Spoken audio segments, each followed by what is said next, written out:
Nama saya Loh Yusin dari SJKC Chongtat. Kelas saya ialah 5N. Pada hari ini, saya ingin menyampaikan sebuah buku yang bertajuk Kesabaran Penawar Kesusahan. Hasil karya Rosita Muhammad dan diterbitkan oleh Pustaka Smart. Buku ini ada 22 muka surat.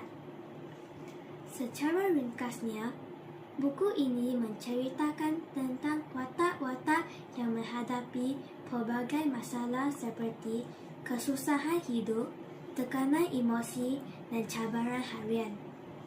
Namun, melalui sikap sabar dan tidak mudah berputus asa, akhirnya mereka berjaya mengatasi kesukaran tersebut.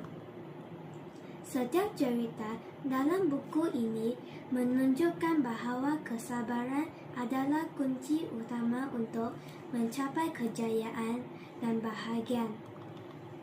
Pada pendapat saya, buku ini sangat menarik dan memberi banyak pembelajaran yang berguna. Saya berasa terinspirasi selepas membaca buku ini kerana ia mengajar saya supaya lebih tabah dan tidak mudah marah apabila menghadapi masalah. Antara nilai murni dalam buku ini ialah kesabaran, ketabahan dan semangat tidak mudah berputus asa.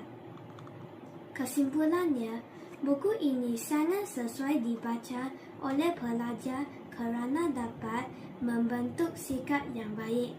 Sekian, terima kasih.